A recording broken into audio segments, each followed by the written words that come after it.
नमस्कार, स्वागत है आपका एमपी तक पर। मैं रवीश पाल सिंह रोजाना आपसे मध्य प्रदेश की तमाम सियासी बातों पर दो चार होता हूं, आपसे लगातार संपर्क में रहता हूं मध्य प्रदेश की तभी ताजा तरीन घटनाओं को लेकर। और आज जो मुद्दा हम आपके सामने लेकर के आए हैं, दरअसल वो एक और उपचुनाव का है। अब आप सोच रहे होंगे कि यार अभी तो मध्य प्रदेश में एक चुनाव खत्म हुए हैं, 28 सीटों पर उपचुनाव हुए थे, तो अब ये एक और कौन सा उपचुनाव आ गया। दरअसल ये आया तो नहीं है, लेकिन आएगा जरूर। वजह ही साफ है कि मध्य प्रदेश में ये जो 28 सीटों पर उपचुनाव हुए, उससे ठीक पहले दमोह से कांग्रेस के विधायक राहुल सिंह ने भी अपनी विधायकी से इस्तीफा दे दिया था। फलस्वरूप वो जो सीट है दमोह, वो विधानसभा में रिक्त हो गई है। कांग्रेस से विधायक थे राहुल सिंह, जो अब भारतीय जनता पार्टी में चले गए हैं। सवाल यह है कि क्या राहुल सिंह भी अब भारतीय जनता पार्टी के चुनाव चिन्ह पर अगला उपचुनाव लड़ेंगे, या फिर दमोह सीट से भाजपा अपने कद्दावर नेता जयंत मलैया को एक बार फिर से मैदान में उतारेगी, या फिर जयंत मलैया नहीं तो उनके बेटे को टिकट दिया जाएगा। यह अब एक नई चुनौती भारतीय जनता पार्टी के सामने आ गई है। एक बड़ी चुनौती तो उसने पार कर ली। 28 विधानसभा सीटों पर उपचुनाव हुए, उनमें से 19 सीटें भाजपा ने जीत के बड़ी बहुमत वाली सरकार मध्य प्रदेश में अपनी एक बार फिर से बना ली। अब कम से कम अगले 3 साल तक मध्य प्रदेश में एक स्थायी सरकार बन गई है। लेकिन क्योंकि दमोह सीट भी उपचुनाव से कुछ दिन पहले ही खाली हुई थी, यानी अगले 6 महीनों में दमोह सीट पर उपचुनाव होना लगभग तय है।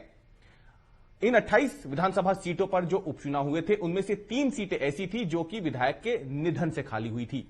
25 सीटें ऐसी थी जहां पर कांग्रेस से भाजपा में आए नेताओं को टिकट दिया गया।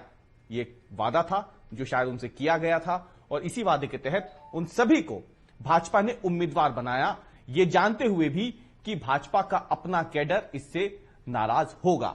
हालांकि उस नाराजगी को काफी हद तक भाजपा ने दूर किया, लेकिन इसके बावजूद कई जगहों पर भाजपा को इसका खामियाजा भुगतना पड़ा। और खुद भाजपा के ही प्रत्याशी अब भोपाल में आकर ये बातें कबूल रहे हैं, भले ही वो मुन्ना लाल गोयल हो जो कि अभी चुनाव हारे हैं, उपचुनाव हारे हैं, या फिर रघुराज कंसाना हो जो मुरैना से चुनाव हारे हैं।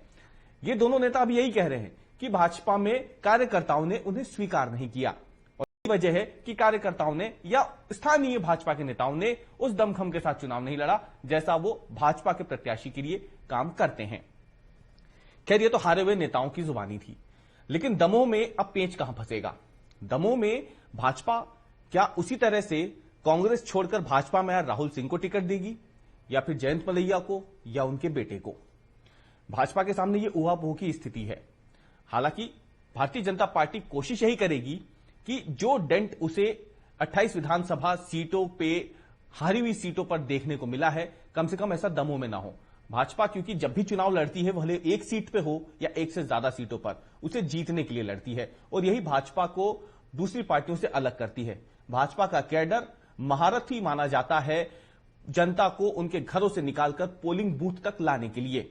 अभी जो उपचुनाव हुए उसमें भी हमने देखा कि कैसे 2 बजे के बाद, यानी दोपहर में जो वोटिंग का प्रतिशत बढ़ा, उसके पीछे एक बड़ी वजह यही मानी गई कि भाजपा का जो कैडर है उसने लोगों को बड़ी संख्या में दोपहर के बाद घरों से निकाला और उन्हें पोलिंग बूथ तक ले गए। और यही वजह है कि दोपहर के बाद जो मतदान का प्रतिशत है वो अप्रत्याशित रूप से कई सीटों पर बढ़ गया था। अब दमोह में अगर राहुल सिंह, जो कि कांग्रेस छोड़कर भाजपा में आए हैं, वो उपचुनाव में खड़े होते हैं, तो एक बार फिर से भाजपा को यह चिंता रहेगी कि यहां पे भीतरघात तो नहीं होगा, क्योंकि जयंत मलैया बहुत पुराने राजनेता हैं, भारतीय जनता पार्टी के पुराने नेता हैं। शिवराज सरकार में कैबिनेट मंत्री रह चुके हैं, वित्त मंत्री, वित्त मंत्रालय जैसा अहम विभाग उनके पास था जब वो मंत्री थे। और ऐसे में माना यह जा रहा है कि क्योंकि मलैया खानदान की ये एक पारंपरिक सीट है दमोह, तो अगर दमोह से मलैया परिवार को टिकट ना देकर के राहुल सिंह को टिकट दिया जाता है, तो मलैया परिवार की नाराजगी भाजपा को झेलनी पड़ सकती है, राहुल सिंह को झेलनी पड़ सकती है, और आखिरकार नुकसान भाजपा को एक सीट का हो सकता है। जयंत मलैया भले ही अभी खुलकर ना कुछ बोल रहे हों, लेकिन सांची विधानसभा सीट पर जो कुछ भाजपा को देखने को मिला, उससे भाजपा अब कदम फूंक फूंक कर रखेगी। सांची विधानसभा सीट वैसे तो उपचुनाव में भारतीय जनता पार्टी ने सबसे ज्यादा मार्जिन के साथ जीती है। डॉक्टर प्रभुराम चौधरी जो कांग्रेस छोड़ करके आए थे भाजपा में, वो इस उपचुनाव में सबसे ज्यादा मतों से जीतने वाले उम्मीदवार बने हैं भाजपा के। लेकिन उपचुनाव से जब हुए थे यहां पे, इसके तुरंत बाद कार्रवाई किस पे की गई? यहां पर इस सीट पर जो भाजपा के अपने नेता थे गौरीशंकर शेजवार और उनके बेटे मुदित शेजवार।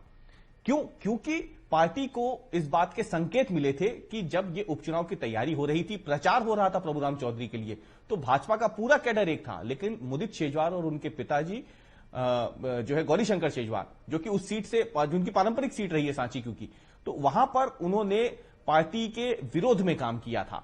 जो पार्टी के अधिकृत प्रत्याशी है प्रभुराम चौधरी, उनके विरोध में काम किया था और इसका नुकसान भाजपा को हो सकता था, हालांकि हुआ नहीं। लेकिन मुदित शेजवार और गौरीशंकर शेजवार पर कार्रवाई करके भाजपा ने एक संकेत दिया है। दमोह सीट पर भी क्या यही संकेत रहेगा? क्या जयंत मलैया और उनके बेटे को भाजपा ये संकेत अभी से दे रही है कि राहुल सिंह ही वहां पर प्रत्याशी होंगे, और अगर ऐसा होता है तो आपको अपनी उम्मीदवारी छोड़नी पड़ेगी?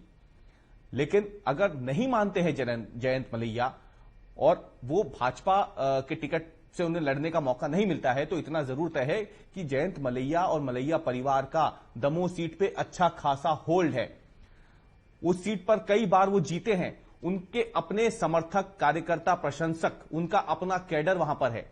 तो ऐसे में इसका नुकसान भाजपा को उठाना भी पड़ सकता है। लेकिन जैसे कि हमने पहले भी कहा था, भाजपा एक कैडर बेस्ड पार्टी है, चुनाव जीतने के लिए लड़ती है, ऐसा माना जाता है भाजपा के लिए। ये कहा जाता है उसके कार्यकर्ताओं के लिए कि वो चुनाव को कभी भी हल्के में नहीं लेता, भले वो उपचुनाव हो, विधानसभा चुनाव हो या लोकसभा चुनाव हो।